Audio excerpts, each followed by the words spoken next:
y'all, it's a cooking video. Smothered cube steak with brown gravy. The ingredients: cube steak, an onion, some flour, seasoned flour that is, vegetable oil, paprika, garlic powder, salt, and pepper. If you have onion powder, even better. I don't have it, so I'm not using it. So y'all, I like to season my meat, the flour, and the gravy, layering your season so that everything is very flavorful.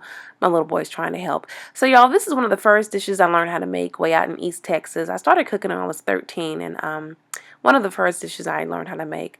So anyway, I'm testing to see if the oil is ready. I'm using a cast iron skillet. I've had this skillet for about 10 years. So I'm going to go ahead and flour my steak. Just one round, that's it. I'm not dipping in any milk or anything like that. Just making sure that the pieces of meat are coated very well, okay? When you are frying meat or when you're placing meat in any frying pan, it's best to place the meat away from you so that it doesn't splatter in front of you, if it makes sense.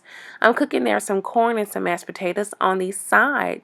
So y'all, I'm an eyeball cook. I'm a country cook, so it's really hard for me to give you estimates. I'm going to guess that these are going to fry for about 3 to 4 minutes on each side because most of the cooking is going to occur while it's simmering. I'm going to allow it to simmer for about 15 to 20 minutes. You could definitely eat these just as is, ensuring that, you know, of course, they're cooked all the way through. But I want to smother my meat. That doesn't sound right. But anyway, I'm going to go ahead and allow these to drain on some paper towel. What you'll want to do is reserve about 2 to 3 tablespoons of that flour you used. And you want to pour off all the oil from this pan.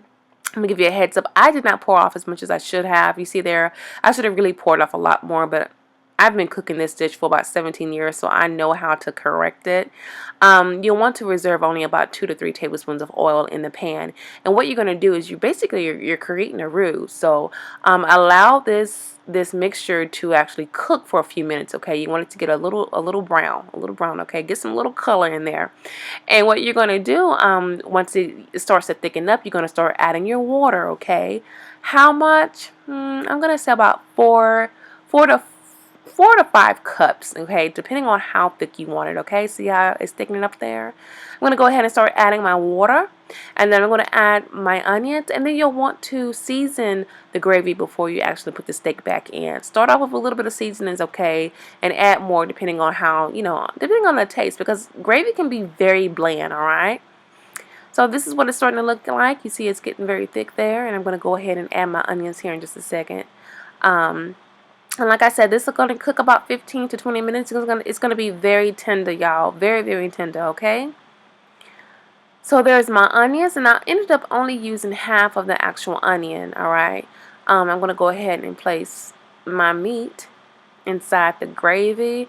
And Lord, y'all, this is going to be the greatest thing ever. Let me tell you, I haven't had this dish in about 2 years, and when I had it, I just started singing all types of Amazing Grace. So, all right, so what you want to do also is flip this over, flip the meat over because it will tend to stick to the pan if you're not careful, all right? So this is the end product, y'all. Look at how good that is. Glory to God. So I'm going to go ahead and cut into this so you can see how tender this meat is, y'all. Absolutely amazing. I hope you like this video. Thumbs up. Give me a comment, right? Thank you so much for watching. Bye.